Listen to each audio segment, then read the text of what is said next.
Hi everyone, it's Bill here again, and today I've got another episode in my Piano Questions Answered series for you. We're going to be talking about what you can do with your right hand when you're improvising on the piano. Just before we get started though, a big shout out to those of you who are supporting me on patreon.com, the crowdfunding website. Now if you've never heard of Patreon, if you're not signed up but you're interested in joining all the people who already support this channel on Patreon, you can do that for as little as $3 a month, and there are various cool benefits that come with it. So when the tutorial's over, just follow the link in the description text underneath the video to www.patreon.com/Bill Hilton, where you can find out more. Anyway, let's get going. I've got a bit of a cold today, so sorry if I sound a bit kind of sniffy. Hopefully it's not going to affect things as I discuss this really interesting question about what we can do with our right hand when we're improvising. It actually comes up pretty regularly, in various forms. Let me give you some examples of the kind of thing that people ask. So the other day I had this from the magnificently named Pontifex Tigris Maximus, who said, "What about enriching the melody? I find it hard to make the melody line sound better." And then there was this from Chris: "I've been working from lead sheets and fake books a lot. I can keep complex patterns in the left hand going, but struggle to fill out the melody in the right hand with chord inversions and so on without quickly getting lost. Have you got any tips for practicing that side of things?" Now, exactly how you go about enriching your right hand, how you move away from playing simple one-note melodies to something a bit more interesting, is going to vary a little bit depending on the style you're playing in. So a jazz piano right hand is going to be different from a pop piano right hand, and so on. What I'm going to do today though is show you some right hand techniques that are incredibly common across the piano spectrum. And the way I'm going to do that is by working up a kind of semi-improvised performance of a piece of music and then talk through the right hand in detail. Now the melody I'm going to work on is a tune called Thaxted, which is actually really famous.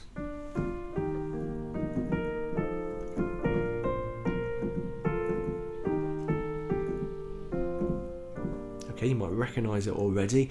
It was written by the German-sounding but actually British composer Gustav Holst, and he first wrote it for the Jupiter section of his orchestral suite, The Planet, which he wrote in the kind of the early years of the 20th century. Now, if you don't know The Planet and you're interested pretty much in any form of music, actually, you should go and listen to the whole thing as soon as you finish watching this tutorial, because it's amazing. It's incredibly good, and it's been massively influential, especially on stuff like movie music. If you're interested in that kind of epic orchestral sound that people are so kind of obsessed with these days, then this is epic orchestral music really done properly. Okay, do go and have a listen to The Planet. I'll include a link. Anyway, Thaxted, the little section of melody from the Jupiter section of The Planet, was such a good little snippet of melody that Holst ended up recycling it, particularly as a hymn tune. So if you've ever sung "I Vow to Thee, My Country," that's Thaxted. Now for our purposes, it's a really useful tune because there's a lot going on, there's quite a few chord changes, but the melody itself isn't massively complicated, so it gives us lots of scope to kind of play around. Now as I play through it, I'm not going to put the chords on screen because I want you to focus on the techniques that I'm using in the right, not on the underlying structure. But if you want to figure out how to play Thaxted for yourself, then I've put the melody and the outline chords in an accompanying PDF, along with some links to the orchestral performances. So let's have a run through and then a talk through. When I go through what I'm playing, by the way, I'm going to be using standard piano finger numberings, okay? So rather than talking about thumb, index, middle, ring and so on, I'll be talking about 1, 2, 3, 4, 5, or first, second, third, fourth and fifth, where first is the thumb and fifth is the pinky. When we're talking about piano fingering, we always use the numbers, except sometimes for the thumb. We do use thumb and first kind of interchangeably. Okay, here we go. Here's some Thaxted.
So here we are in the screencast window, and what I'm going to do is just walk through the piece and talk about some of the stuff that I was doing there in the right hand. As I said, this was kind of semi-improvised, semi-planned. I did quite a bit of planning and practice on this one just to make sure I got in some of the right hand techniques that I was using. But this is stuff you know, these are techniques that you can use whether you're improvising or composing or whatever.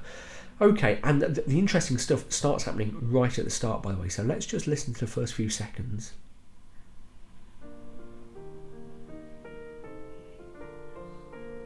Okay, almost right away there, the right hand was doing other stuff as well as just playing the tune.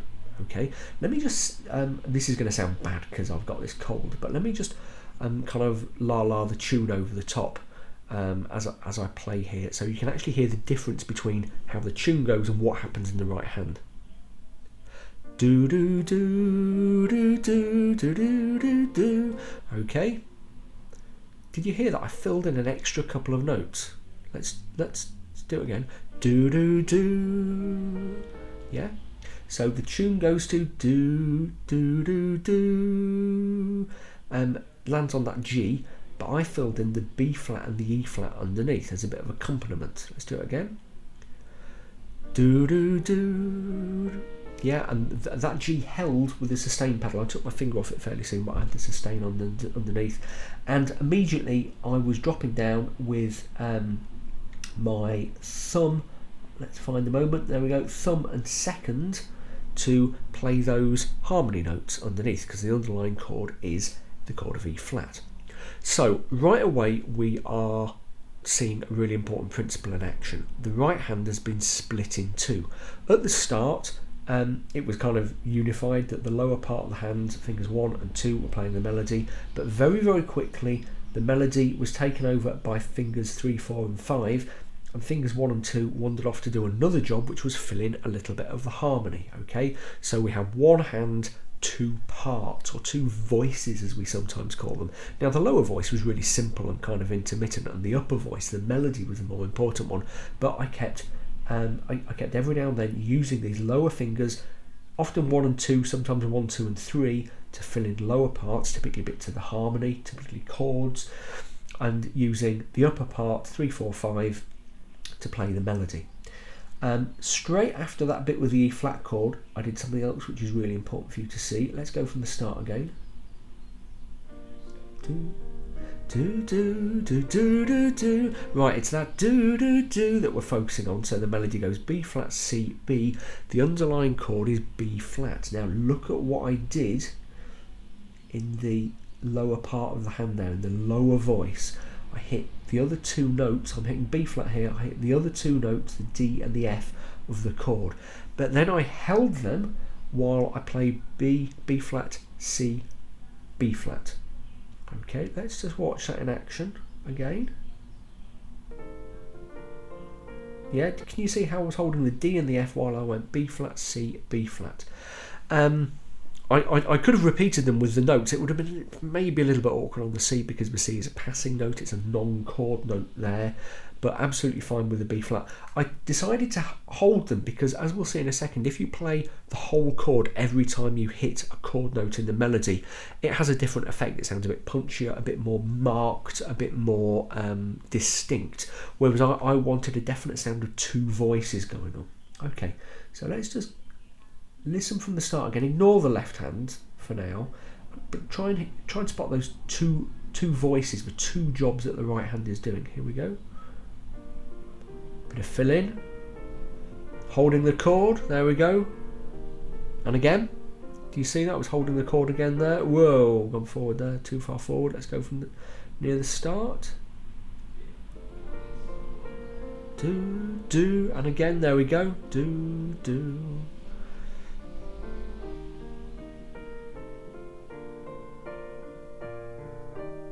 Okay, a couple of interesting things happening there. Rather than splitting the hand, suddenly the hand is working in unison again, playing and pushing on whole chords at once. And can you hear, as I say, that gives a slightly kind of accentuated effect. Let's hear it again.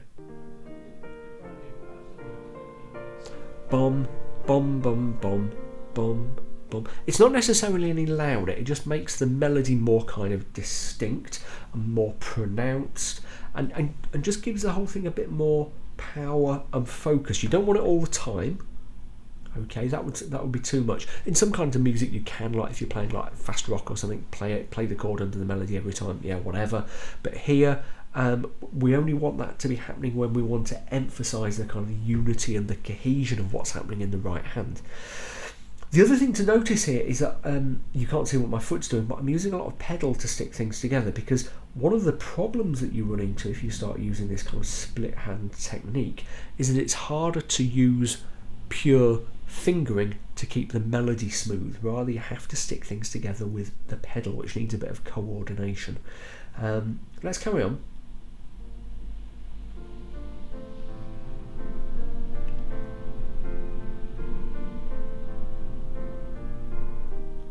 Okay, a little bit of a mixture going on in there, some sort of slightly suspended notes, some pushed chords. Something else I'm trying to do, and this takes a fair bit of practice, but will come as you work on your piano technique, is that I'm trying to emphasise the melody and kind of just go a little bit softer on the stuff underneath. Okay, I don't want, except in some places, I don't want all the time every note played in the right hand to sound equally. I want a little bit of emphasis on the top. I want the stuff underneath to be just held back a little bit, yeah, with the emphasis on accompaniment rather than melody.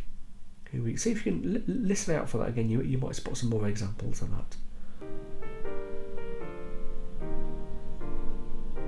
See, there I'm playing individual chords, because I've got chord notes on the top in the melody, and I'm just bum bum bum hitting on those individual chords, and listen to that very kind of much more distinct and focused sound that has. As I say, you don't want it all the time, but it's a good effect every now and then.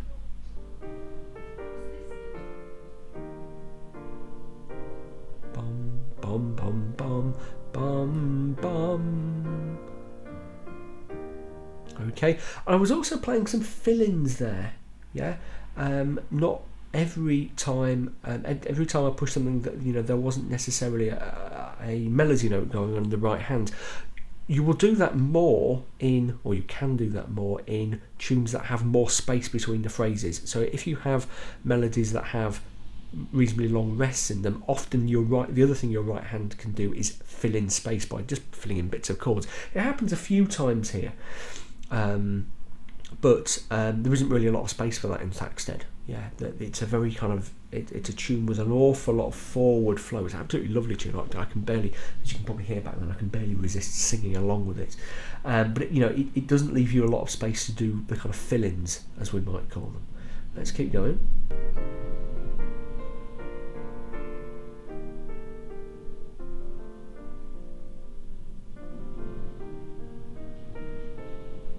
Notice there the kind of interaction between right and left. Sometimes, especially when the two hands are very close together as they are here, you can assign a particular job to the left hand or to the right hand.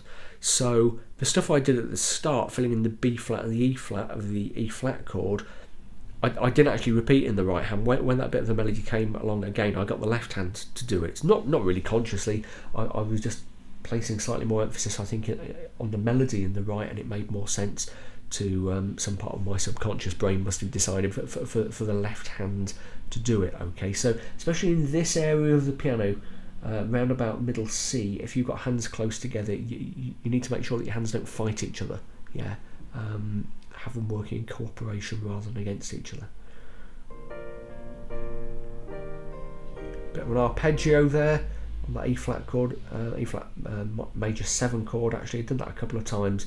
Just arpeggiated the chord, in other words, spread it from top to bottom, hitting this note, then this note, then this note, and this note, holding them all in quick succession. It means the melody note is slightly delayed, but that's not a problem. We're just after a cool effect there. Let's just listen to this again. There you go, a little bit of spreading there, arpeggiation, and a bit of ritenuto towards the end. I love that sus chord at the end, by the way. The harmony there are various ways of harmonising Thaxted, and I've stuck fairly close to Holst's original here. The harmony he uses for the tune must have been very modern sounding at the time in 1914, I think, when he wrote it. And if you listen to it in its original context in Jupiter and the Planets, he actually finishes the thing on that sus chord. Okay, it's only for the hymn, it's only for the I vow to thee my country that you go back to the tonic at the end, but he finishes on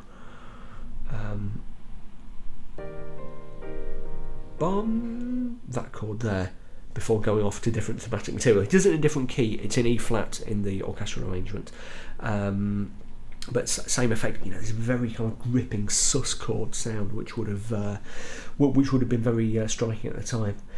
So there we go. Just one other thing to notice here. We were talking about pentatonics the other week. Thaxted uses pentatonic shapes and intervals really extensively. That's what makes it really singable, actually. Like a lot of hymn tunes, like a lot of popular song tunes, it works because it is so heavily based around the pentatonic. Okay, there are non-pentatonic notes in there, but a lot of the intervals and jumps we get, especially in the main melody sections, are up and down the B flat pentatonic scale. So what can you do to start developing the kind of skills we're looking at there? Now, we often talk about hand independence on the piano, and getting a good degree of hand independence is kind of the first stage to beginning to sound good on the instrument, yeah? But if, as a piano improviser, you want to begin to sound really slick, if you want to sound pretty professional, then you need to go beyond thinking about hand independence and think about finger independence, yeah? Just focusing on left and right hand independence is fine if each hand is just doing one thing. But as we saw in that little improvisation on Thaxted, sometimes each hand, and particularly the right hand, will be doing more than one thing. If you spend a lot of time playing around with your improvisations on the piano and really listening to the sounds you make, then you should start to do this kind of thing fairly naturally. But think about it as well. Think especially about how you can split your right hand actually quite easily. Maybe thumb and 2 playing a couple of notes from the chord down here, while 3, 4 and 5 are hitting the melody at the top.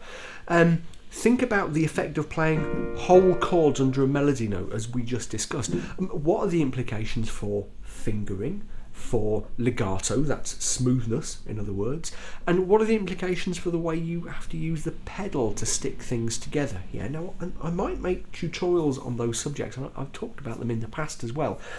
But really, they're the sort of thing you also need to explore for yourself on the piano keyboard. Yeah, you need to learn by experience. So have a go at Thaxted or any song you're particularly fond of, and begin to work on the right hand. Forget the left hand for a bit if you like, and just maybe take 1 or 2 of your favourite songs and just play them in the right hand, beginning to build in bits of chords, maybe putting in other voices, other tiny little bits, okay, in the lower half with the melody on top, and practice for smoothness and the flow. As always, when you're playing anything on the piano, listen to the sound you're making. Yeah, it's really easy to get focused on pressing the right buttons, as it were, and forget to focus on the sound. Okay, so have a go, take a song, just have a go at the right hand and see what you can do. So that's it for today. I'm pleased to say that these piano questions answered tutorials are proving really popular, so keep the questions coming, and I can't promise to answer all of them, but I will certainly pick out the best ones or the ones that get asked a lot and try to make tutorials off the back of them. As I said, check out my Patreon crowdfunding page, patreon.com/Bill Hilton, and or check out my books, especially How to Really Play the Piano, the Stuff Your Teacher Never Taught You, which you will find useful if you're just beginning to learn about chords and improvisation and so on. You do need to be able to read basic piano music, treble and bass clef, right and left hand, to get the most out of How to Really Play the Piano, but it's not super difficult. So if you can read a bit of music, it is the book you need to get started with improvisation. That's about it. If you're not subscribed to the channel, then do hit the red subscribe button down there in the bottom right hand corner, and that will subscribe you to the channel for future updates for when I upload these things. Follow me on Facebook and Twitter, the links are below, and yeah, there we go. Next time I'll try not to have a kind of stinking cold when I shoot a video, but there wasn't much choice today, so there we go. Brilliant. Have a good one, and I will see you very, very soon.